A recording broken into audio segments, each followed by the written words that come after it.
I've always been interested in graffiti writers and artists who grew up just outside of the city, suburban kids who, wanted to write and ended up doing it in the city that was closest to them, which, obviously this story is an international story of people like myself and like this man, MONE, from RIS, TFP, AOK.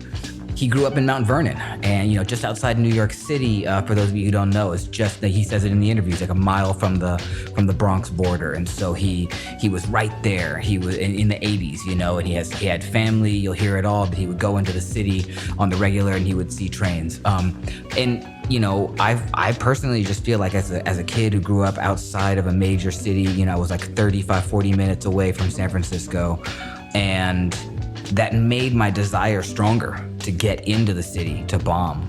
And then it also really broadened me because I was bombing everything in between where I was living and where the city was, which was, a lot of land to cover. And so, it was just so great to hear some of these insights and stories from MONE about a really similar way of growing up. And so, we get to cover a lot in this interview. Last week or 2 weeks ago, you got to hear an excerpt from this interview. And I'm really excited to just present the entire interview to you guys today. So let's just get right to it. I hope you enjoy it. My Life in Letters, we are back. I'm excited today. We got MONE from TFP RIS crew. Great to have you on, man. Like not just because like you're this sort of infamous New York cat, but actually maybe that is it. Maybe that is it because like there's like a mystique to MONE, and I know a lot of people that know you, and I've heard nothing but good things, and so it's an honor, dude, to get you on the show. Thanks, man. I appreciate you reaching out to have me on the show, and looking forward to doing the interview. Listen to your podcast; they're very well done. So again, man, I'm just as happy to be here and be kicking it with you. Thanks, brother. I really appreciate that. And you have a pretty storied history, man, in this culture. But there's more I don't know about you and your career than I do know. So today I'm very much a novice, asking you questions. And so, you told me before we started that you started writing in '88. But like I used to ask everybody in season 1, and I'm going to get back to that this season. I kind of got away from it a little bit, but I do think it's important that maybe we try to mine this, the early experiences that we had with letter, with type, or with signage, or anything that like kind of got you inspired or gave you like an understanding that letter and words have power. Do you have any kind of experience or any story that might kind of align with that pre-graffiti? I did listen to a few of the other podcasts that you had, and a lot of people did have very interesting stories of, maybe some kind of logo lettering or stuff they saw as a kid in a comic book. My interest for lettering, the earliest, that I could think back, it did actually stem from graffiti. I got interested in graffiti at a very early age. About, I want to say 7 years old was the first time that I noticed it. My recollection of lettering before that was probably just being in kindergarten and having to learn how to write letters along with numbers. And it really wasn't all that memorable. It didn't really do anything for me. But you remember being a 7-year-old, huh? And seeing graff. Yeah, I remember, I want to say it was about 82, 83. So I was about 7 years old. And at the time, I had some problems with my eyes, and I had to go down to the city, into Manhattan, with my mom every few weeks. And we'd get on the train either at Dyer Avenue at East 180th Street on the 5. And I remember, I must have been about 7 years old. I remember vividly sitting in the car with one of the train cars with my mom, and looking to the left, and right above the door that would be there, that you would go into the next car, I saw spray painted what looked like the word pussy. I don't know if that's what it said. It could have been somebody's tag, but I remember seeing that, and I remember just kind of being drawn to it. I don't remember what I was thinking at the time, but I definitely was kind of like, why is that there? That's a naughty word that probably shouldn't be there. And if anything, it was more that I was just kind of mesmerized, seeing that on the train at the time. So Yeah, and mesmerized, that's an interesting word because I ask a lot of New York guys or people that were here during that era of the graph scene, like, what was it like? What did it feel like to be a kid with your mom on a 5 train that's just wrecked on the inside and outside? Like, did you remember having any sense of like fear, or was it purely exciting, or was it a I mix? I really didn't, it's going to sound strange, but it really didn't register to me because I was 7 years old. I knew nothing about graffiti. I knew Sure. nothing about spray paint. I grew up in a building. I didn't have, how all your friends have the house and they got the father with the garage. And Hmm. there'd always be like that half bucket of bucket paint they used to paint the house sitting Yeah. there. And it'd be like the token can of the half cherry red or true Uh-huh. blue sitting in there. Right. I, you know, I didn't have that. I grew up in a building, so I didn't even know what spray paint was. So at that age, the way that I kind of saw graffiti at that time, I actually thought that the trains probably were manufactured that way. I had no idea. Oh, wow. Yeah, I really had no idea. It wasn't until later that year, I think it was 82 or early 83. I remember I was in the living room with my mom, and I remember my bedtime at the time was 9 o'clock. And my mom was laying on the couch, and I used to lay down on the floor. I'd pop my pillows up, and I'd put my blanket on and watch TV. And I remember my mom fell asleep, and at 9 o'clock, a movie started. And the first scene of the movie was these 4 guys, and they run and they jump on this fence and they climb into this train yard and they start bombing trains and they get chased. Hmm. And something about that scene, I don't know what it was, but that kind of opened the floodgates for me Hmm. because I saw that at that age and I was just like, wow, like it was like amazing to me for some reason to see that and to see like, wow, that's actually why the trains look like that. And that's actually what, sparked my interest in graffiti was Yeah, seeing. that's so cool though too, to like think of a 7-year-old Moan thinking, oh yeah, this is just how they're manufactured. They just come with all this writing on it, which is actually, I mean, it's pretty smart assumption for a little kid, because especially because you just didn't really have it in your experience of life that someone would be so like kind of bold as to go and write some shit on the train, so that's Exactly. interesting to hear. And so you didn't grow up in New York City. You said you had to take the train from when you were upstate. Where'd you grow up? No, I grew up in Mount Vernon, which is Ah. actually, it's Westchester County. It's a suburb. I literally, from my door to the border of the Bronx was less than a mile. I could Mhm. walk there probably in about 25 minutes, 20 minutes. By car, if we hit every light, it was probably a 7-minute drive. Yeah. So Okay. I literally grew up right on the border of, I was born in the Bronx, but we lived in Mount Vernon. So And were you not seeing any graph in Mount Vernon before you saw no, it on the trains? no, there was graff in Mount Vernon, and after I saw that movie, the movie actually was called Dreams Don't Die. I didn't find out till years Oh later. damn! You know what? Because that's interesting because I've had a couple of different cats talk about a similar movie and they didn't know the title. So you said it Well, was called Dreams Don't Die. it took me years to find out. I mean, I used to tell people I would try to describe this movie when I actually got into writing, and people would look at me like I had 3 heads. Like, what the hell are you talking about? But I was able to years later find out what it was. It was a made-for-TV movie. Hmm. The plot is extremely bad. I mean, I'm sure. it's really bad. But for me, it has nostalgic purposes, and Hmm. and there is, if it might be on YouTube. I don't even know. It wasn't on there a year ago when I looked. I mean, there's some cool footage of what New York City looked like. They have some really the opening scene. They have a bunch of trains passing by on Broadway on the one line. There's a beautiful revolt piece. So it's Hmm. definitely, people, if they can check it out, it's worth checking out. But I wouldn't recommend it. Like, wow, this is Yeah, an no, amazing. sure. But like if you're like a buff and you've seen every graph movie there is or every movie that has graph in it, you might not have seen that. I want to find it. Because I've Right. definitely heard guys talk about it from the exact same era, but they didn't know the name. So that's cool. Hopefully we can find that. And yeah, and as a novice, being a young kid, knowing nothing, being very ignorant to the Yeah. culture, what it's about. At the time, it was like, oh wow, this is amazing. And So and like so were you like putting stuff together like you had seen a bunch of tags on the inside of that 5 when you were 7 years old? When right. did you see the movie? I want to say 82 or early 83. So it was shortly Similar after. era. Okay. Yeah, it was Yeah. similar era. And Yeah, so then do you remember like putting kind of one and two together and being like, oh, wait, I saw that. Now there's a movie where I'm yes. seeing big pieces on the outsides. You were starting to put it together. Yeah, right after I saw that movie, it was like this whole new world out there that I didn't even know existed. Because then I'm walking down, the staircase in our building, and there was graffiti there. And then I'm jumping in my mom's car, the stop sign, the no parking sign, graffiti, the highway graffiti, my elementary school graffiti, the like everything. It was like all of a sudden I'm just like, wow. Like it was almost like it didn't exist until I saw that movie. Oh, and then that's it so kind of interesting. opened my eyes Yeah. into it. Yeah. Yeah. That's like, yeah, that happens a lot, I think, in life. Still happens actually with me. Like I'll learn a new word or as an example, and then like I just fucking hear it everywhere. It's like so weird, man, when something like that happens. It's like your consciousness just kind of gets open.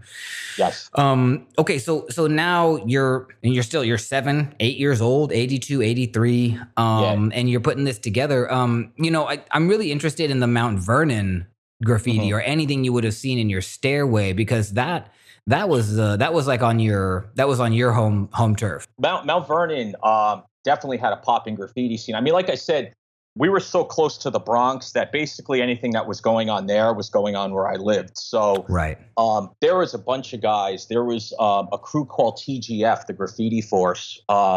This guy LM4, this guy Ozzy, LM4, rest in peace. This guy Rem 311, rest in peace. Scorp. All these guys just had tags and pieces around my neighborhood that I would see. Those guys were putting in a lot of work. But they were they were tags. You weren't seeing bubble letters. Yeah, they were doing both. They were doing tags and they were also doing pieces. I remember seeing on there was a paddleball court not too far from where I lived, and these guys had like full out pieces on the paddleball courts. Do you remember, was it those same guys like LM4 and Ozzy and them that were doing the pieces? Yeah, it was LM4, Rem 311, Scorp. And then there was this other crew called MVA, Mount Vernon Artists, which guys like this dude Gent, Rocket Rob, Dale Flick, and these other guys had like throw ups and pieces in my neighborhood. And some of these guys were actually getting up on the subway trains. I just didn't know it at the time, but they were also spies. So like that guy Rem 311, him and LM4, they're like original COD. They knew Michelob. So there was like, being on the border there was a lot of, some of the Bronx guys would come into Mount Vernon. The Mount Vernon guys would go into the Bronx. Sure. Yeah. So these guys were doing their thing. But those guys, they were big inspirations, seeing all of that stuff. I remember like seeing like for the first time, like because I had seen like graff get introduced to me via movies and via skateboard culture. And then the first time I saw graffiti with my own eyes, when I could like step to a wall, like I'll never forget it. I wonder if you have that similar memory from those pieces that you saw up in Mount Vernon, or were those the first full blown pieces that you had been able to stop and look at? I think that up close, I think that those probably were the first pieces I saw.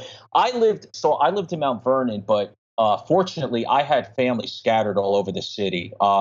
My aunt, she lived on East 117th Street in Harlem. My dad lived out in Queens. Another aunt of mine lived out in Brooklyn. My grandma lived, not far in the Bronx near Grand Concourse. So aside from me seeing stuff where I lived, I was always floating around the boroughs and seeing stuff in other areas. But it would usually be from a distance at that, from the car or walking down the block with my mom. But actually seeing pieces up close, I think it was a LM4 and Ozzy piece was the first time I ever actually saw a piece up close. And do you have a memory of like what that experience was like? Because it's one thing to see, the pussy tag above the door, or even to see a revolt piece in a movie. It's another thing to stand in front of a piece on a wall in your neighborhood, that's like done. Like, do you remember, A, do you remember the style of the pieces or what they look like? And then B, do you remember sort of your experience taking it in? They just, they weren't that wild but sure. It was way beyond what I could do or I could comprehend. So for me, it looked like, the craziest style. Looking at it back now, it wasn't that complex.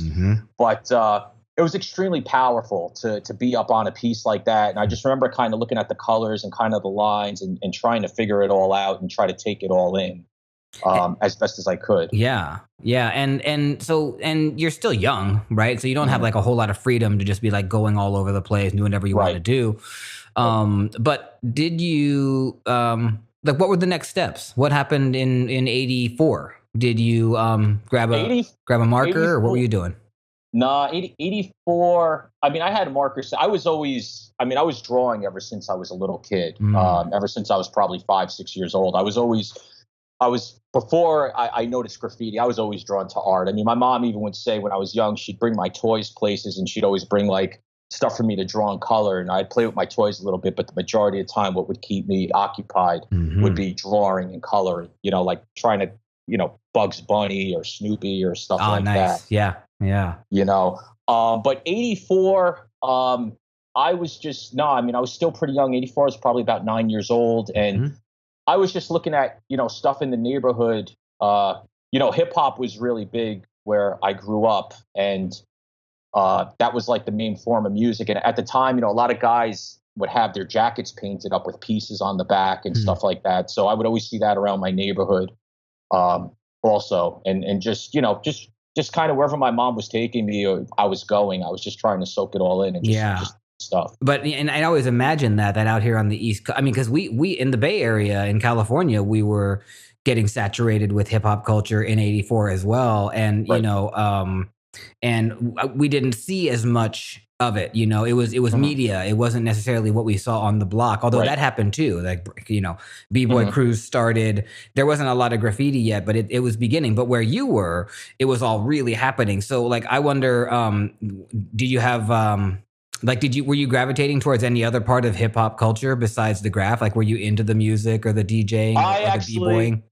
I actually was. I mean, I wasn't into b-boying. Oh, you didn't have a dance phase?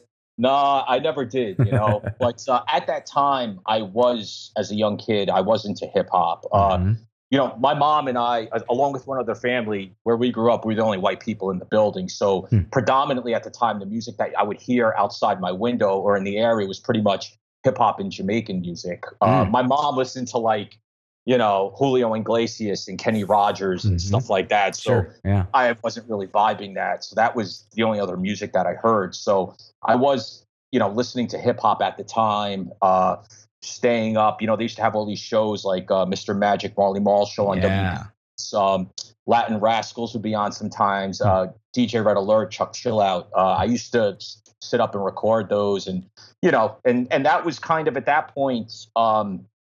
I guess it was kind of more the media was pushing graffiti and hip hop together. So, you would see, like I said, there was, people, their jackets would be all painted up and you might see like an advertisement or something like that. And it would have like, some graffiti in the background for like some stuff. So, yeah. Do you remember your parents? I mean, you said your mom like encouraged the art. Do you think that she had an understanding that early on you were starting to get into this, and do you think she had any, I don't know, knowledge of that, and then maybe any kind of concern? She did. She definitely knew that I was. In 1986, I was in my lunch, my cafeteria, and a kid came down with Subway Art. It had just come out, I guess, about a year earlier. And I remember looking at the book and my head was just blown seeing that book. I was just like, oh my God.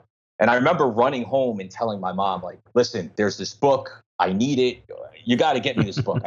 So my mom actually went down to the local bookstore. They didn't have it in stock, but they ordered it for me. And, my mom got it for me. And, she knew. I mean, I'd be driving around in the car and, she would like be slowing down and I'd be looking at stuff. And she was supportive in the fact that she knew I liked it. But I don't think she ever thought that I actually would start painting or doing anything like that. I think if she knew that, I think she might have, not been as cool about it. Yeah. What about your friends like around this era, like when you're 9, 10, 11 years old, 86 or 88, you're talking about like, or no, I'm sorry. When did you say you saw the Subway Art? 86? 86. Yeah. 86. And I saw at the end of 86. So like, were your buddies getting into this as well with you? No. I had one friend that was into it a little bit, not as much as I was looking at it, but he was into it a little bit. But I was hanging out around that time. Kids were trying to think what we were doing around that time. I mean, some of us kids started skateboarding a little bit. We're into Mhm. bikes, Mhm. which actually, I mean, I got into for a little bit with BMXing, freestyling, doing stuff like that. Sure.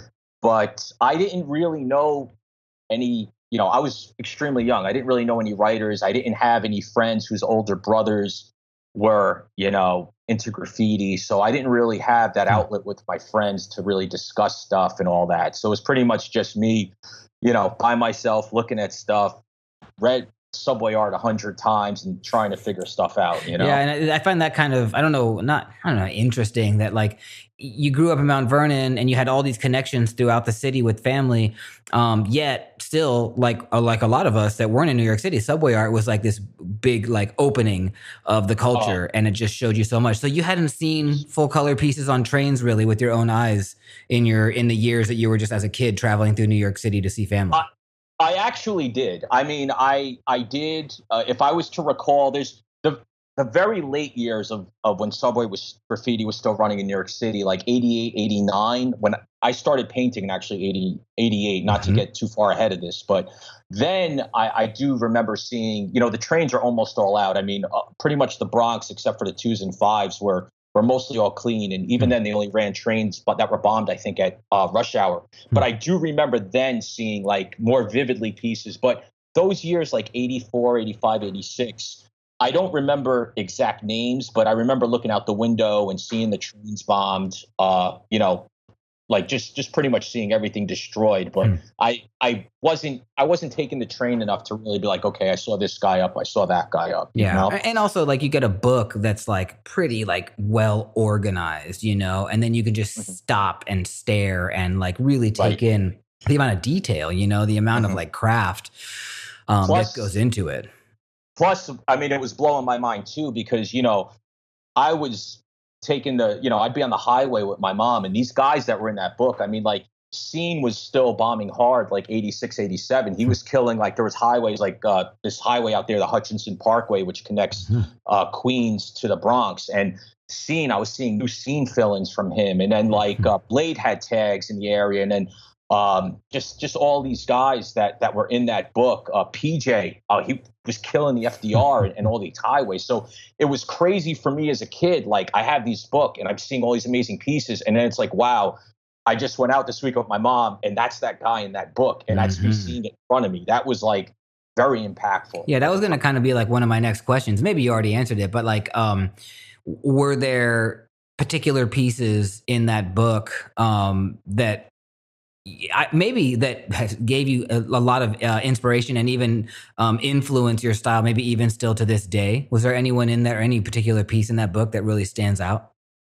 Um, at the time, the whole book, everything, you know what it's like when you really don't have a grasp on something, or you're not good at something yet. I think the littlest things sometimes can really impress you and Hmm. have a, a big impact on you. Um, I mean, favorite pieces. I mean, that whole book to this day, I think, influences me in one way, shape, or Yeah. form. Because I mean, there's so much. I mean, graffiti has evolved so much since then. But my favorite stuff, the stuff that I really still like to look at, is stuff from the 80s and 70s. Because to me, it's Hmm. just amazing how, to me, the whole transformation of how something could just go from a simple tag to a bubble letter to an arrow to just how it all came to be and all that. That's still something that I just I'm I still find phenomenal how it all came Yeah, to yeah. be. I mean, I do too. It's like it's a credit to how like really amazing this culture is, because not, Mhm. I mean, actually, I guess a lot of things are like that. Like architecture probably begins with one Yes. line, but Hmm. like like graph is special in that Hmm. case. And so you get your hands on spray can Subway art. Actually, and since I just made that little gaff, had you Hmm. seen? Do you remember when you first saw spray can art? Spray can art, I didn't find out about until I want to say 89 or 90. I Okay, so you didn't. were already writing, so we can jump Yes. back to that. But I asked that because I know for a lot of people, spray can art Mm. was a real eye opener because many people didn't have an understanding about different scenes. You know, they Yes. knew their scene in Philly, their scene in New York, but they weren't totally aware of what was happening in Los Angeles or in Detroit or wherever it was that it was in Right. spray can art. Let's say, and you said you started writing in '88. Did you Mm. have a thought that graff had already kind of spread across the country at that point? No, I really didn't. I Mm-hmm. mean, it was just something. I didn't travel at that point in my life. I didn't travel to too many places outside of New York, and even the places that I did go, I didn't really see any graffiti. So I just thought that it was something that was just confined at that point, just Yeah. pretty much to New York City, to the boroughs where I was, the suburbs and around New York City. California and out in Europe, it had started. I had there was no way Yeah. to really no internet. Even at that point, the magazine there was only one magazine which was called IGT at the time, and Mm-hmm. Power actually had just started. He was doing ghetto art, but even with actually, yeah, I want to say later on in '90s when I started to realize there was a bigger scene. Yeah. Yeah. Um, but no, but to answer your question, no, I didn't. I had no idea because I Mm-hmm. couldn't really see more than what was in front of me at Yeah, the time. sure. Yeah, yeah, absolutely. And so, we'll go back a little bit. So like 86, you kind of know, you know what you like. You know Mhm, that there's this big scene in New York. You're mhm, recognizing names on the freeway near your house mhm. that are also in this book. Right. What were you doing? Were you beginning to sketch on paper? Like, also you said that you started writing in 88. And Mhm, I go back to when I had Scheme on the episode on the pod, and mhm. Scheme talks a lot about that the year that you understand the rules Right. is the year that you started writing. For me, I Yes. don't really go into that necessarily. I mean, Right. I was doing tags, in like 91, 92. That's like, for me, that's when I started Right. writing. And, Graph came to me in 85 via movies. But, Right. what about you? Like, were you sketching on paper? Were you beginning to like, doodle and start to try to do what you were seeing in the book? Yeah, I did. That's exactly what I was Mm-hmm. doing. Like '86, maybe early '87. I was just drawing on paper. I had these plastic shelves in my bedroom that I just destroyed with markers, copying pieces that I saw in Subway Art and trying to do my own little arrows and my own little stuff that I was Oh man, doing. did you get photos of that stuff? That No, must be I that must wish be I did. gold. Yeah. Yeah, I wish I did, man. I would love to see Yeah. what it's like. Totally. Yeah, no, I never did, but yeah, I was, as far what you said as far as Scheme says, his views on when you start writing. Mhm. I think that's a really good analogy. As Yeah. as far as that makes a lot of sense to me. I consider '88 because that's to me that was the year that I started using spray paint. Mm. It was the year actually that I was able to stay out a bit later, so I actually could go out and paint. Because prior to that, I had an early curfew and I really couldn't do too much. Sure. And it was also the year that I, on some kind of consistent basis, was starting to go out and to do stuff. I messed around a little bit. If you take it back, I mean, I remember in '86 getting. I don't know if you remember, there were these El Marco markers. They were. We didn't have them on the West Coast, but I've heard about them a lot on this pod. Yeah, the El Yeah, Marco. I mean, it sounds like it was a pretty janky little marker, but it's like a yeah, lot of guys got their start with it. it was. I mean, I didn't know about pilot markers or magnums at the time, Right. so I only knew. We would go into like a CVS and it said permanent marker, and I was like, oh wow, this is Yeah, what we that's got. it, right? Yeah. Yeah, this is the real stuff right here. Wow, I'm like legit. So I had a couple of I had a red and a black one, and I remember on my lunch break at my school, like in the back of the school, they had poles for when they would close the gates at night. And I remember going back there and just like looking around and doing like these tags that were probably like 4 inches, like just all over like the poles in the back and doing, little things like that. But So I couldn't. so do you remember what your first tags were? What you were writing with that El Marco? I think I was writing ACE, which is like an Nice. generic Sure. graffiti name that I probably had seen somewhere else. Um, It's got to be a but million aces in the world. yes, yes, yeah. But what about what you were sketching in '87 before you got the El Marco? Were you trying different names in on paper and on those shelves, or were you just kind of playing with letter forms? I was sketching my name, Mm-hmm. and I was doing Ace outlines, and then which another generic name, I was writing King, which was pretty funny. But Nice. I was doing like these really bad, King outlines that, I mean, I basically was, copying from Subway Art for the most Mhm. part. I was just copying that and, stuff that I saw that I tried to, by memory, I would see something maybe out on the wall, or I'd be out somewhere and try to jot it down at home, Right. you know? But then in '88, what, are you 13? You 12? Yeah, I was about 13 years old. You were born in In 80. '75. Yes, Hmm. 75. So Correct. then, so now you're, young teenager basically, and they're giving you a little more rope, so you're going Mhm. out now, right? Did you have Right. what time was your curfew when you were 13 years old? I think it was going out. I think it was 9:30. Mm-hmm. It's not bad. But at the time, I mean, if I was at friends, my mom, if she knew the mom, oh, you could stay out later. But at the time, 9:30, especially in the winter out here, it's dark by 4:30. Sure. So you had a little bit of play, especially in the winter time when it's cold, nobody's really out. So I was at least able to kind of get out and kind of toy up the neighborhood and stuff like that. Yeah. So okay. So you cop this El Marco marker, your Ace. You're out there doing it. Do you remember the sort of the vibe or the feeling of putting up those first tags on that pole? Yeah, I mean, it felt good. I don't, at the time, I felt like, oh wow, this is like really legit. I'm making a name for myself. I'm getting some fame from this. But yeah, it was a good feeling to actually be out, even though it was, just on the poles near my school, just to actually know what it felt like actually to, tag something and the next day and take a look at it, even though I think those markers kind of sucked. I think within a month with the rain, I think it buffed Washed itself. away. Yeah, it just kind of buffed itself. That's hilarious. I guess I wonder, like, what were the stakes for you? Were there stakes? Were you concerned about getting, popped for this, getting bagged for it? Were you not? Were you totally like, fucking unbreakable, like a lot of kids are? Yeah, I think that I had more that mentality of I'm 13, I'm invincible, I Mhm. can't get in trouble, nothing's going to happen to me. So I don't think I really thought about, the consequences if I had gotten in trouble. But, back then, even, and I wasn't knowledgeable on the law or just knowledgeable about what the punishment would be. Hmm. Speedy was, where I lived and parts of New York back in the 80s. I mean, there was a lot of crime, like not graffiti. There was a lot of it's a completely different New York than there is today. So there was a lot of violent crime going on.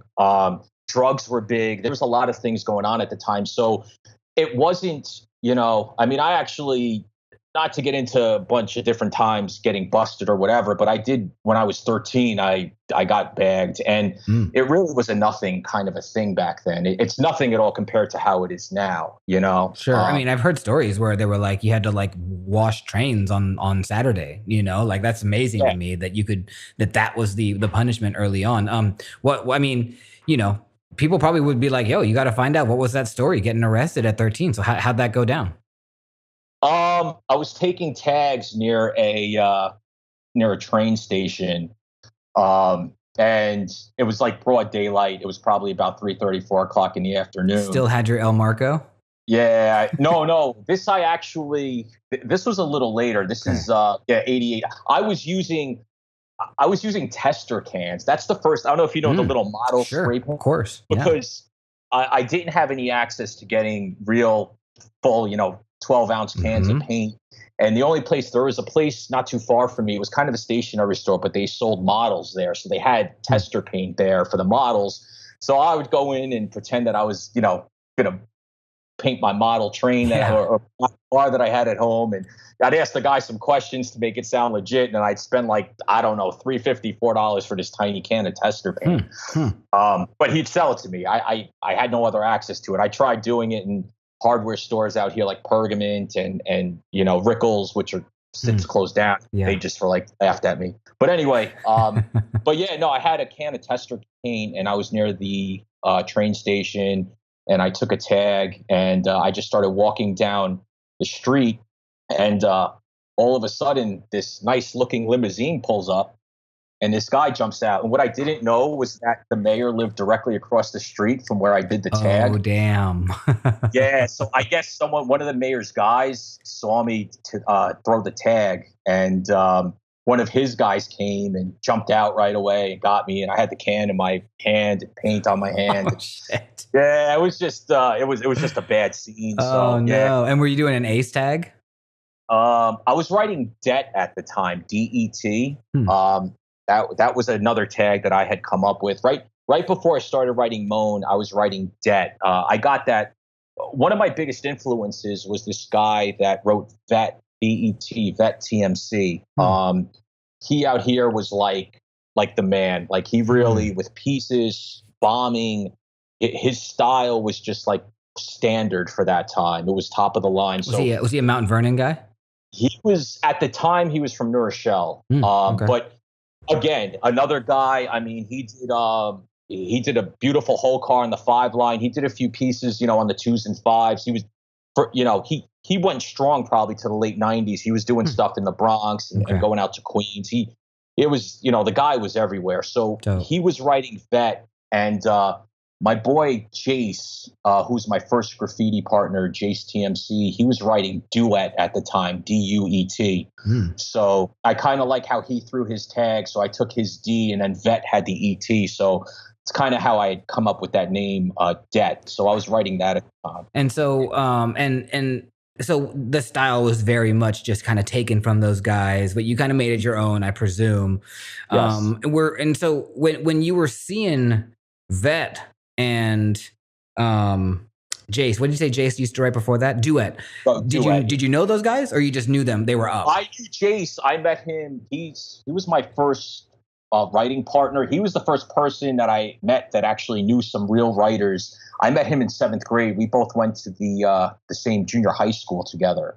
And I think at the time I was still writing King, and he was writing Duet. And somehow we caught beef in the 2nd floor bathroom, like we were crossing each other out or something, and we wound up just, I don't know, one day just meeting up and talking, and he knew all these, like that MVA crew that I mentioned earlier on. He knew all those guys. They were from his block, and he showed me like some, stuff from those guys, and he was further ahead than I was. He had a few other things, figured out, as he was using real paint. He wasn't using tester cans. He had access to real paint and stuff. And me and him hit it off. And I mean, to this day, he's still a good friend of mine. And, nice. I just started hanging out with him. He's the first guy that brought me onto a highway. He's, he showed me the ropes a little bit. That's awesome. And so was he getting brought up by Vet and those other TMC guys?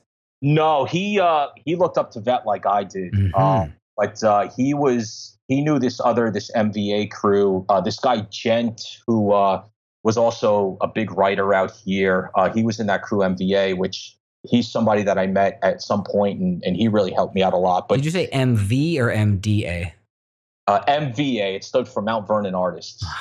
Nice. Okay, so MVA is like a pretty established crew. They're older guys than you. Yes. And Jace is learning from them. So yes. He had, and this is another. I find this to be like some of the, like, if there's important work in this podcast and like creating a document, it's this, right? That we can get like this sort of time, this like line of mentorship, basically. Right. These MVA guys bringing up these youngsters like Jace that then came to you, Yeah. So, I don't know those guys, those MVA dudes' styles. Was there a Mount Vernon style, or was it a very Bronxy, New York City kind of look?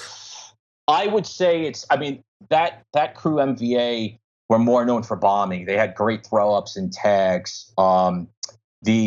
The other crew I mentioned, TGF crew, those are the guys who I said crisscrossed with, COD crew. Yeah, LM4, those guys. Yeah, LM4, those guys. I would say they had it was a very Bronx influenced, in my opinion, the work that they were doing.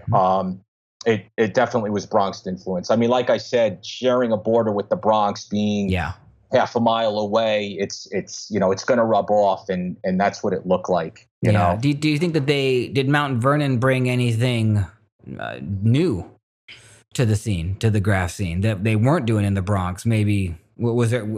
I'm curious about that. If there's anything you can say that was like, oh yeah, that arrow, that connection is like was only being done by those TGF guys or by those MVA guys. To my knowledge, I would have to say no. Mm-hmm. I could be off on that, because I'm just going by what I saw. Mm-hmm, yeah, But sure. I think a lot of it was just was pretty much Bronx influence, Mm-hmm. like a Bronx kind of a wild style. A lot of the b-boys being done, Baudet characters, which at the time I had no idea who Baudet was, but those guys were doing like the lizards and stuff Nice. like that. It was a lot from from the Bronx. I would say influenced us over here. Yeah. So I'm curious about your friendship with Duet and like and you guys said you had some bathroom beef. You Mm-hmm. worked that out. You said you clicked. Right. Was he and he knew the older guys? Was he what do you remember like some of those first times hanging out? Like what he might have taught you, or how he might have like kind of schooled you or mentored you a little bit? Yeah, I mean, like I said, well, first of all, he was, 13, 14, but he looked like he was 18. And his voice was deep. He sounded like, my mom used to be like, oh, deep voice Jason's on the phone. Like that was, she used to call. So he could go into hardware stores and he could get paint. Right. This was prior to me learning like, oh, wow, I have to rack my paint. I didn't, fully grasp that at that point. So, I gave him a few bucks here and there and he'd pick me up paint. We'd have access to, legit paint. And he was, he was also learning. He was just a little bit further ahead with me, but he's like, oh, you want to bomb highways? And I was like, yeah, sure. And I remember, as crazy as it sounds, like broad daylight, us just going down and just doing fill-ins on highways and stuff like that at the time. Nice. And, because I mean, it was way different than it is today. Sure. You could get away with that stuff. But yeah, no, he definitely he enlightened me on a few stuff. My first marker, I mean, he was the one who was like, hey, there's check these pilot markers out. And I was like, oh wow. And he told me where to get it. So he definitely I could definitely credit him with kind of starting to point me in the right direction of figuring things out through him. Yeah, just like some of the basics, like tools, which is like, we kind of forget that it's like that's important just to know where to get the pilot and that you now had a connection to spray paint. And actually, Right. How was that? Like, did Duet give you your first cans or start hooking you up with your first cans? He would, we'd go down to, there was this place across county and there was a hardware store that is long gone, but I'd give him give him the money and he'd go in and he'd come out and he'd give me the paint, and that's how I was getting my paint in the beginning, was just through him. And so you guys were buying your paint. You weren't racking your paint yet. No, I didn't start racking until I want to say 1990s when I really got into racking hard. Like 88, I was painting, I was writing debt, I was toying up the neighborhood with horrible throw-ups. I was going out on the highways doing stuff like that. And then 89 was a big year for me because I met a writer by the name of Gent, Gent, who was out here. And he was MVA, you said earlier, right? Yeah, he was MVA. He was down with a few crews. I mean, he was down with this crew GU. And he really was like, he was probably about he was in his early 20s, I think. And he was like, he had years in the game out here and he knew how to piece. He was a bomber. And that dude was really, if I was really to give credit to a first like all out mentor, it would definitely be him. I learned tremendously from him in the beginning. How'd you meet him? I was at a delicatessen in the area. And this dude comes in with long hair and he had a leather jacket. And when he turned around, there was this big Gent piece on the back with like this snake. And I was just like, oh my God, that's Gent, So he walked out of the deli and I just ran right up and I was like, hey, what's up, man? You're Gent. And he's like, who are you? And he never heard of me, but he was very cool. And we talked for a little bit. And I remember going home and telling Jace, yo, guess who I just met? I met Jen. He's like, oh, really? And, it was like I was like, yeah, and I think a few months later, my mom went to get her windshield wipers changed at a place. And the guy changing the windshield wipers was Gent. And my mom saw the same jacket and she's like, oh, wow, my son likes that stuff. And my mom like talks to everybody and Gent was just like, oh yeah, tell him to stop by. And I wound up stopping by his shop and he's like, oh, I remember you, kid. You're the kid at the delicatessen. Nice. Yeah, and that's just kind of how it started, Yeah, it's kind of cool too. It's like a celebrity sighting, you know, early Yeah. on.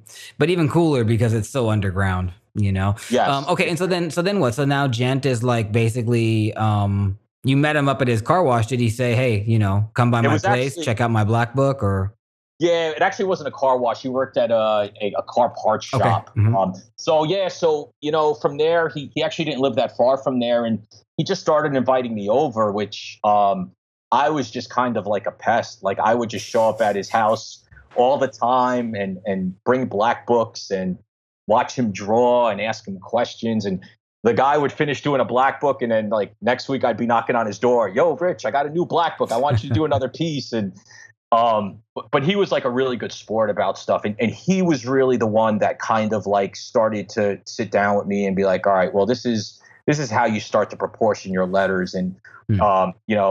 he took me out my first few pieces and he's like, all right, well, this is when you go out painting, you can't just go out and start painting. You have to scope stuff. You have to look for this. This is a red flag right here. You don't, if you see this, turn around and leave. And he really was the person that, even fat caps. I mean, I was kind of just haphazardly going into stores and, WD-40, just any caps that I could find. And he's the one's like, nah, you want to look for Niagara spray starch. You want Kitchen Magic. You want, these specific types. So I'd be going into all these stores that, that are all closed down now and taking all the caps. So he really pointed me in the right direction and helped me out a lot when I started. But you had also said that you went out and did like highway spots with Duet. So Yes. you and talk about that because we haven't talked about like the first time you went like bombing, like really bombing with like paint, with like on a mission. Do you have a recollection of that first mission?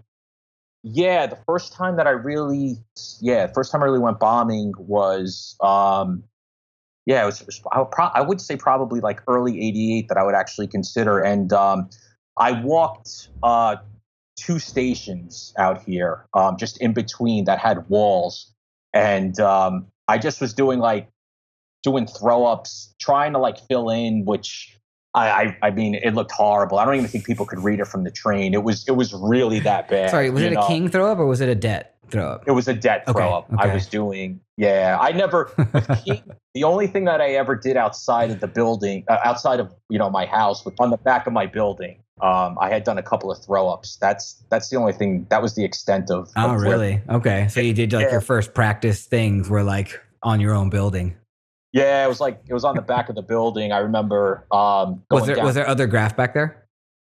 There was, but nothing really that memorable. Okay, there was nothing really that good. But I remember going down there and doing some throw ups on the back and then taking photos of them, like all psyched up, like, yeah, this is great. This is my first thing, being psyched on it.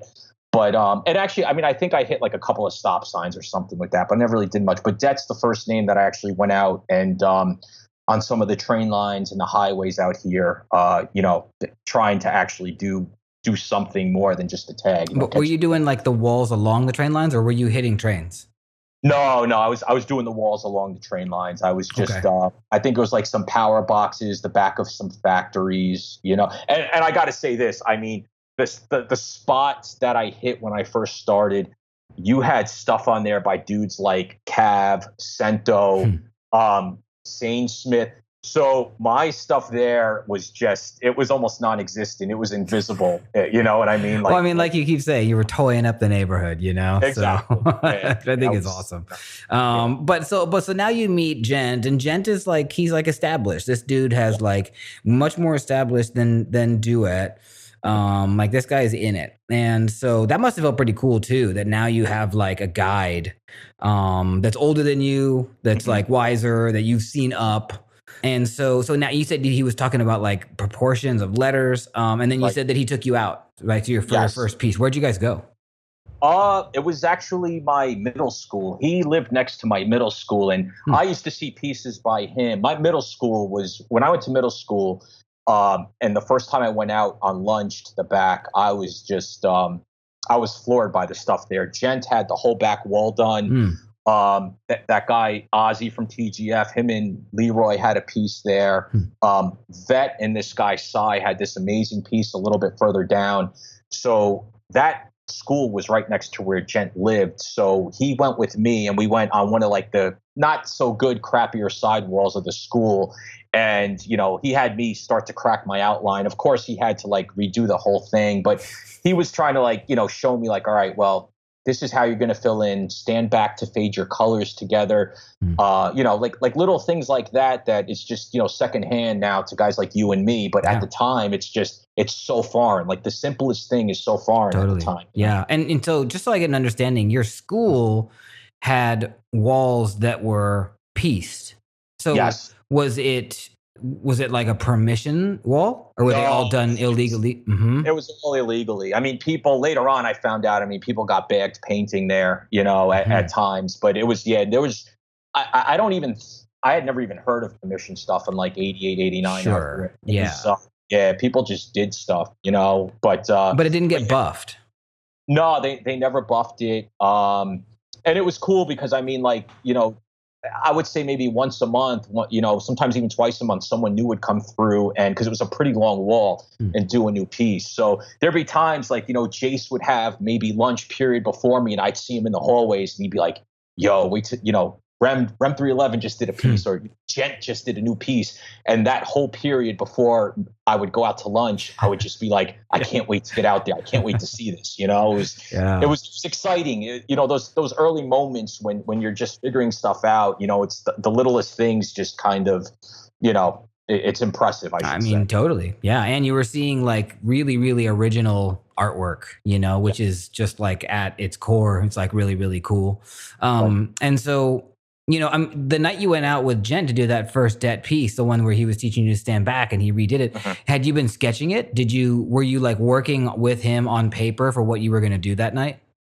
Yeah, I think, okay, so I think I might have got a little bit ahead. That was probably 90 because I started writing MONE the end of 89. And so the piece that I did, my first two pieces were like what I would consider pieces were with Gent, and they were outlines that he had drawn for me, and I kind of gave my own spin at home. I revamped them, which I probably shouldn't have done. I probably should have just left it out. He had, but probably. I practiced it, and I was like, I had this vision of what it was going to look like, and he definitely, even with him helping out, it definitely didn't live up to the expectations I had, but they were both learning experiences, and I was learning to work off of a sketch that I had in my hand. Yeah, of course. And so I got a little bit mixed up. So the sketch that he gave you that you did, it was a Det piece, or it was a MONE piece? It was a MONE piece. It was a MONE. It was okay. So let's talk about that then. How did you transition from Det to MONE? How'd that come up? I wasn't liking the name Det. I didn't like the letters. And then I came up with MONE. My first name's Mike. So MONE was actually M.1 from Mike 1. That's how I came up with the name. And I started getting up with it a bit. I, met other writers here and there. And when I met some people, they'd be like, what do you write? And I'm like, M1. And they'd be like, MONE. And I'm like, nah, I write M1. And after a few times of meeting a few people here and there and hearing that, I finally was just like, You just gave in. Yeah, I just gave in. I was like, no one sees this little dot that I'm doing next to my tag. I'm just going to leave it. And that's it. So that's the story of how I came up with that. And I like the letters. Again, I was just at that point, I was doing throw ups. I was just learning how to do like simple bubble kind of things, and that flowed better for me than writing Det for some reason. Like those letters came a little bit more natural to me. I felt more comfortable with them. I mean, it makes sense just because you've been writing M's for your whole childhood, so it makes sense to me. And so he gives you a MONE outline. I'm just curious, man. Do you think that there's anything in your pieces today that came from that first MONE sketch that you got from Gent? Is it possible? Today, no, because I think, that was, you're talking a good 28 years ago. Mm-hmm. Stylistically, I've changed a lot since then, but sure. I would definitely say the first maybe 3 years after that, I definitely were still using ideas from the few sketches that he gave me. At the time, I was taking bits and pieces. I wasn't doing them exactly how he had drawn them for me, but I was taking ideas off of them and trying to throw my own thing into it, you know? Yeah, yeah, I'm sure. And yeah, I'm interested in like the social aspect of like meeting Gent because like, do you know who brought him up? I'm not quite sure. I mean, he started writing, I believe, in 78 or 79. Mhm. So I'm not entirely sure who he was brought up by. Yeah, I Okay. really, I don't know that. What happened to Gent? He's still, he got into tattooing and, Mhm. he had gotten into doing freights in the early days, in like the Hmm. early 90s. He really was a bit prolific on doing the freights, but here and there he still comes out and does a little something. But like most people, family, life, other things just Sure. come Yeah, of through and, course. I think I and was asking just because I'm curious about that timeline, that line of lineage. But so okay, so he's bringing you up, he's right. giving you these sketches, Mhm. and he knows more people, which is like that. Yes. That's like this social thing that I'm kind of interested in. Did he then begin to introduce you to other writers of like his caliber? Yeah, well, his place was kind of like a hangout. Like Mm, writers would come through, they would knock on his window, and people would stop by. So, but yeah, I mean, I met this guy that wrote Rare at the time, Rare, who was down with MPC Crew, a couple of other crews, and I started hanging out with that guy who I met through Gent, and he's the one who really introduced me to like I met Cav from him. I met mhm. Sign Five. He was friends with those guys in the Bronx who were extremely established. Guys that I just looked up to, heavily. Yeah. The whole time I was painting, like very legit guys in my eyes. Were any of those guys in MVA or GU? No, but I mean, Cav knew those guys because Hmm. they used to hang out. Like I think in the earlier '80s, he knew like TGF guys, Rem 311, and those guys. And he knew some of the MVA guys. But for the most part, I mean, those guys were in the Bronx. They were hitting trains and all sorts of things, and Hmm. they had their own stuff going on with their own clique of people. And what was your like? Do you remember having like goals, like as a young guy now, you got a new name, you're kind of Mhm. like vetted a little bit because you're kicking it with this dude Gent. Did Mhm. you have like dreams of like whole cars and like going into the Bronx and do a layup and like wrecking, transit? Yeah, I mean, I wanted to. I didn't really at the time. I didn't have access to that. I didn't know anybody that would, that was doing it. But Hmm. I would see. I think magazines were really starting to become popular around like 1990, Hmm. and I started picking some of those up. And you would see like Clean Trains painted and stuff like that. And my thing is I always would have loved to have done a train to see it run and pull into the station and Yeah. just to have that feeling. That's partly why I gravitated so hard towards freights for a long time, just Hmm. because it's a completely separate animal, but it is pretty traditional in the way of you're painting a train. It has wheels. It's going to Yeah. move. It's gonna get benched. It's Yeah. going to get benched, so I did, when I was younger, that was the thing. I was like, oh, I'd love to be good enough to paint Hmm. trains and to do that stuff. But, 88, when I started, the trains were cleaned by mid 89. Right. So as Yeah. far as that happening, and I didn't have the connections to do stuff like that, it just wasn't in the cards at the time for me to do that. But, you say my goals at that point was I just wanted to get better, more so with just technique and just doing simple pieces. I realized with Gent, he helped me do some stuff that was a bit more complex, and Hmm. it got pulled off to a certain extent because he was there helping me. But I realized when I started to go out and just try to do some things on my own, I was like, all right, I need to scale this back. My goals right now have to be, I need to work on some simples. I need to really get throw ups down. Hmm. I really need to concentrate on that. I kind of clicked that's like the building blocks. Like that's your foundation right there. And then you could build off of that little by little and work up. Yeah. Yeah. And keeping with this kind of idea about goals, because we don't talk about it a lot because like, graffiti people are like, yeah, graffiti, that's like my whole life, but a lot Yeah. of us like we did want to do other things Hmm. like while we were doing this. And Uh, you're about in high school now. You're like a uh, freshman, or right. were you a sophomore when you started writing Moan? You said I 80, was 89. Uh, Freshman. You must I have was a freshman. graduated 93, right? If you were born in 75. So Uh, yeah, I was approximately. supposed to. Yeah, I graduated a year later. Okay, yeah. Yeah. So Yeah. then, okay. So I mean, maybe that answers the question. But like, was school just like in the background, like a secondary thing to graph? Yeah, it was. I mean, I wasn't really feeling the school that I went to too much, you Hmm. know. I mean, I had some friends there, um, but I wasn't fully focused like I should have been at the time. I mean, Sure. I graduated school, went on to do other things, but at the time, I was more just wanting to hang out with my friends. I was Hmm. getting into music also at the time.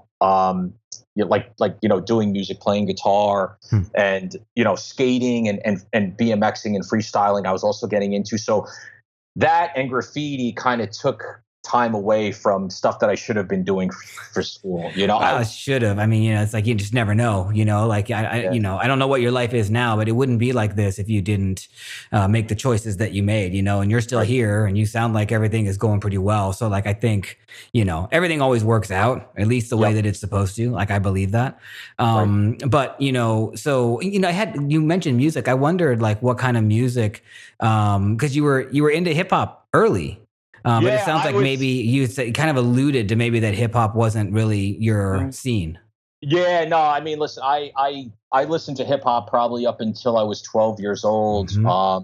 And then I went the complete other direction and I got into metal. Like that was and to this day, I mean, I listen to all forms of music, but I really got into to listening to like heavy metal and playing guitar and playing music for quite a while. You know. Yeah, and a lot of people have this like idea that only hip hop social circles were into graph, and it's like hardly. Like punk music brought a lot of graffiti to California, or they were Yeah. hand in hand at the same time, Right. and we've heard that a lot of hardcore guys on the East Coast, a lot of metal guys. What are some of the I mean, you memories? have. I mean, not sorry, not to cut you It's off, cool. but I mean, if you really trace it back, and I know there's a lot of people that are very passionate and adamant that hip hop and graffiti go together. Hmm. I think any music form can go together with graffiti. I mean, if you trace it back Totally. to the '70s, I mean, Is the Wiz, Blade, these guys. I mean, Hmm. Is the Wiz did, him and Pink, I think, did a dedication for John Lennon for the Beatles. I mean, Sure. Steen was doing Black Sabbath whole cars.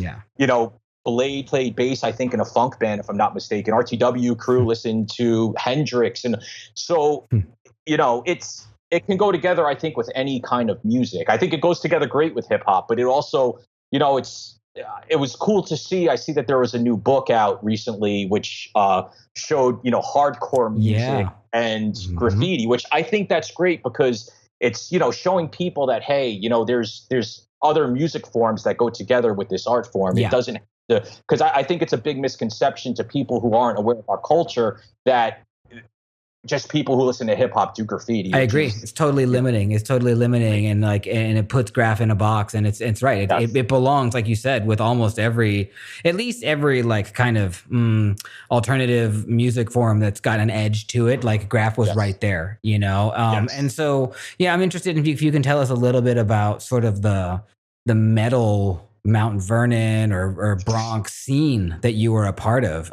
in high school. Um, there wasn't many kids that were into that kind of music. My Mm. cousin, who lived in Yonkers, was really into bands like Iron Maiden and Slayer and these other bands. And I started hanging out with him, and through him, I wound up getting into that kind of music. But it was like maybe five of us in high school that were into that kind of music. The rest was, it was pretty much, hip hop was what you pretty much heard Hmm. at that time. Were you going to So metal shows in high school? yeah. When I was like 16 years old, I probably started to go to metal shows. I want to Hmm. say I started going to a lot, and then yeah, then I got into playing guitar, which was something I did probably through my mid 20s.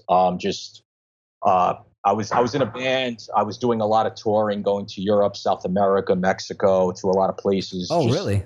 yeah, just doing that. Wait, Just so something. you were doing that touring during high school? No, that was actually out. I started playing guitar in high school, probably when I was like 14 or 15, and I started actually touring probably about 19, 20 years old. Hmm. Interesting. So, I mean, so how did that like I guess, correspond with your graph? Like, how'd you balance the two? Or was graph just like, always had a marker, was sketch all the time, but then you would be playing your guitar and making band rehearsals and things like that? Yeah, I mean, I was able to balance it pretty well. I mean, I'd Hmm. come home and, I'd practice and I'd play guitar and do stuff like that. And then later on at night, I would go out and, go painting then. And, school, like I said, I mean, I'd go to school on like maybe 3 hours of sleep if I was painting the night before and kind of just Hmm. get through it and just repeat the process. But, I balanced them. I think that I balanced them pretty Well, well. and this kind of ties back into like goals, like discussing goals a little bit, because like none of us, and anyone who says that they thought they would be making a living off graph, Mhm. is a liar. But or even just spraying paint, it's a liar. Because like we would Right. have never imagined in the early '90s that Right. graph would have turned into what it is now, and the Right. street art movement, and just the way the internet and the world has just like consumed what we make. Right. So there was no thought of like, oh yeah, graffiti is going to be my career, and so that was just not a thing. It was like this thing. It was just like this component of you that Right. went along with the other goals. So I'm curious if you thought at one point maybe music was going to become your career or something you would always do. Yeah, I mean that's something that I wanted to do.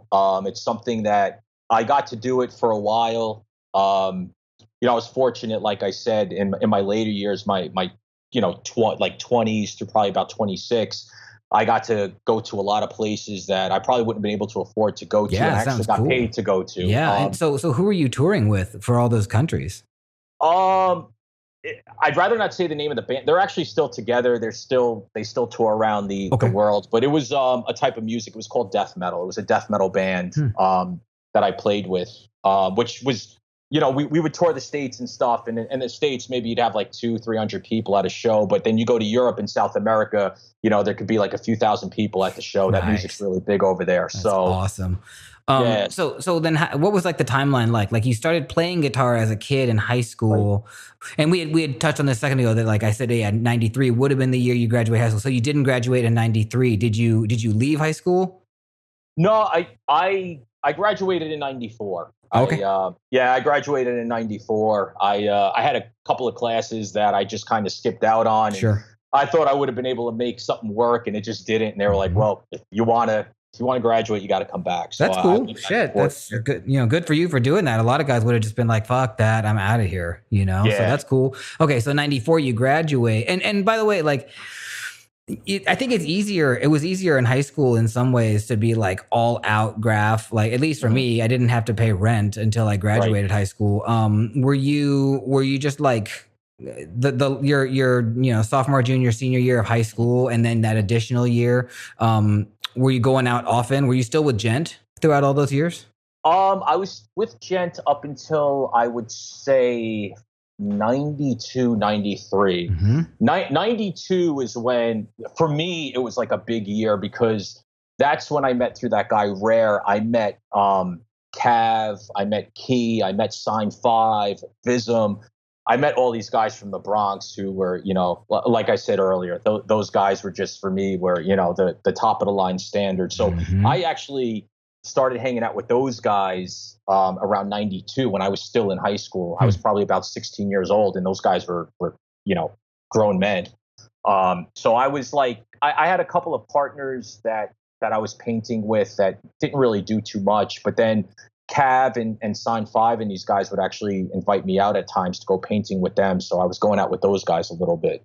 And I'm interested in how your style had developed just up until '92. So if you got that first outline, I think you said '89 from Gent, Yes. and Mhm. then what was '90 and '91 like for you stylistically? Did you start to feel? I mean, you said to me that you kind of kept a lot of those Gent Yes. vibes, but were you starting to come into your own? I mean, I kind of think you must have been a little bit if Cav and those guys were like, "Yeah, come Uh, kick it with us in the Bronx." I mean, I definitely had progressed. Hmm. I want to say I was not on their level of painting. I mean, those Sure. guys were. There's one thing I would definitely say about those guys, especially Cav, is like those guys were very accepting. It's like Hmm. you meet older writers and you're a toy, and those dudes treat you like a toy. Like, Yeah. you're a toy. Yeah. Cav, that dude was just, he treated me like an equal, like he would anybody else. And I'm not going to say I was a full toy at that point. I mean, I had progressed. My pieces, they were still a bit lanky, but I think they were, I think I was on the road to where I had to go, put it that way. Were you clean? Like, were you understanding how to cut back and make your pieces super clean? Yeah, I wasn't super clean, but I understood about cutting back. I understood proportions a little bit more, like I was able to kind of look at a few things and be like, okay, well, my M and my E should match, the width should match more. There was definitely things that I learned in those 2 years from painting with Gent and just trial and error by myself. I feel like you're kind of known for having pretty like bugged out color schemes.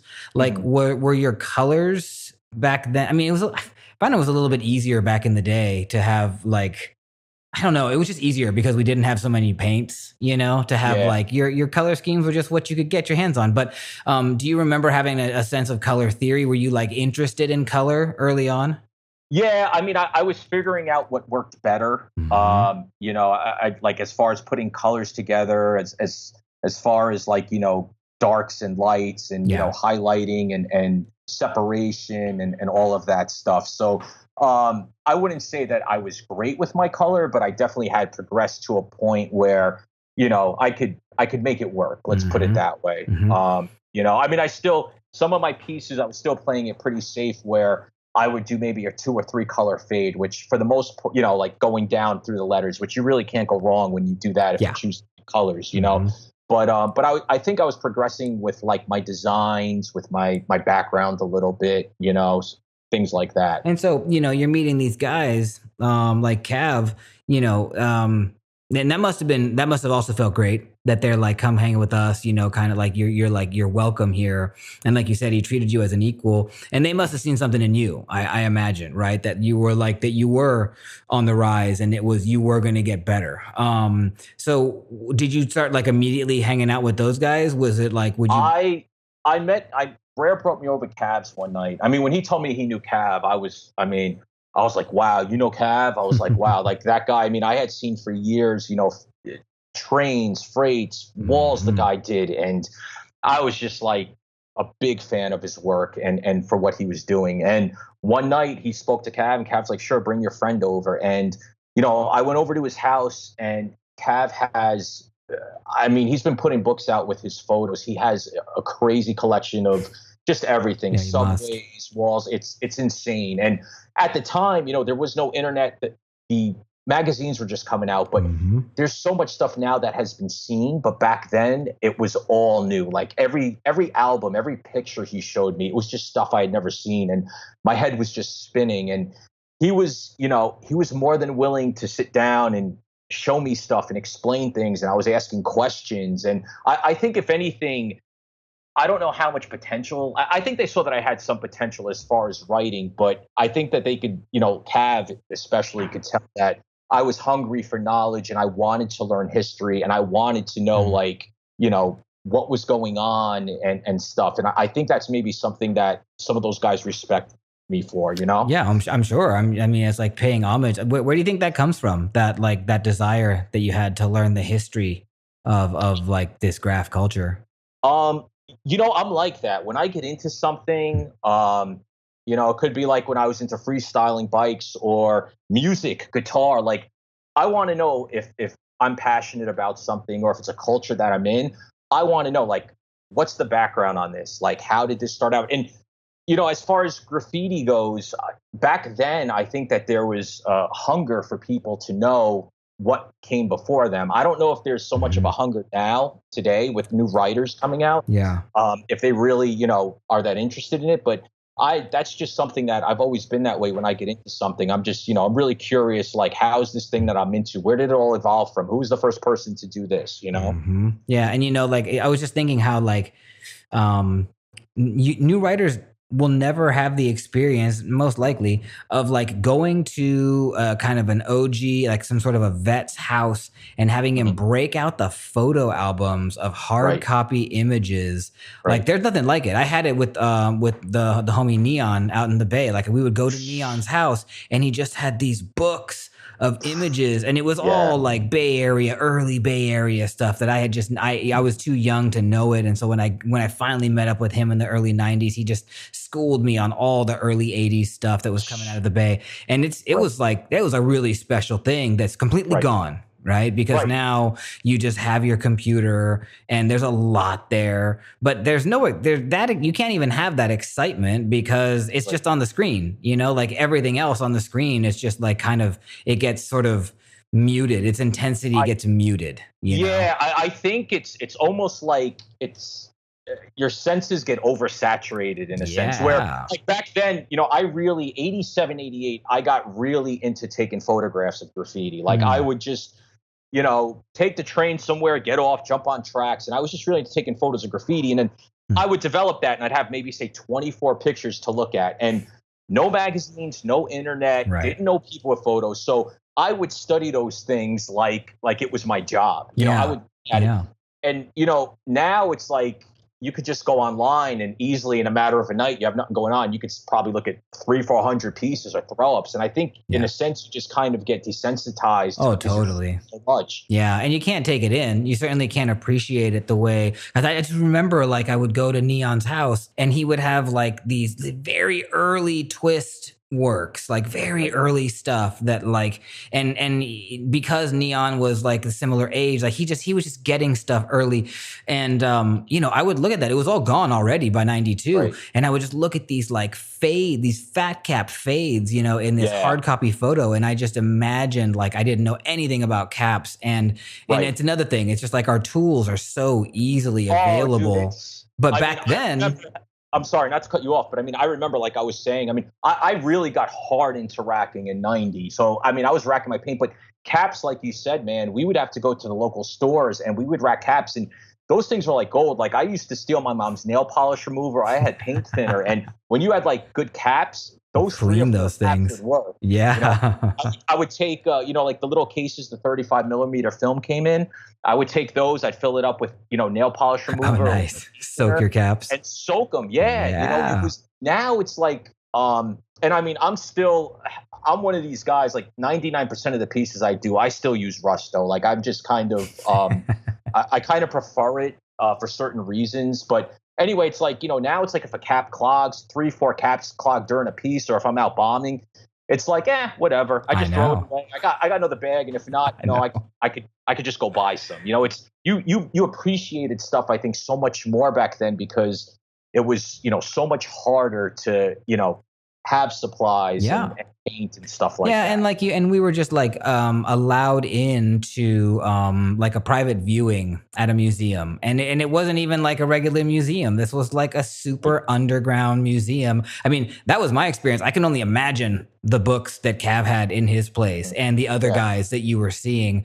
And I mean, it's one of the points of this podcast, right? Is that documentation is lost. It's totally lost. And, it's also unfortunate is that a lot of those guys, Neon, if you're listening, why haven't you made a fucking book of Bay Area graffiti? God damn it. I talked a while ago. I'm going to call him out. Him and Doug One. They both have been on this show. Both of them have an epic collections of San Francisco graff in hard copies. And I'm just like, just give them to me. Sure. Let me make the book, I'm sure. And I remember seeing, again, not to cut you off, I remember seeing Neon pieces in magazines and stuff. And that dude was nasty. Like, was really good. Definitely. I think it's great that, he did that. And, when I say history, I don't necessarily mean someone should learn the history where it started from in New York or Philly. But even if it's just to learn, if you're in your own town or your city, I think it's important to have some idea of how did this, evolve? How did this come up in the area that you're with? Even if it's just a decade earlier, just to have some kind of idea of like, all right, well, this is where I live and this is what was going on. It's always good to have that that foundation. Yeah, I mean, I'm like a researcher, like a nerd on that thing. It sounds like maybe you are too. When I get into something, I just want to know, you know. And so, and I don't know. I wish that there was a little bit more of that nowadays. I think that I think young writers are doing their research, but they're not digging way back. You know, they're researching how to get like these colors and these fades and things like that. You know, and how Helio does that shit he does with an astrofat, you know, and like, I mean, that's cool. That's totally great. But it was different back then, you know, and I personally, I really appreciate that I was a part of it. It sounds like you must as well.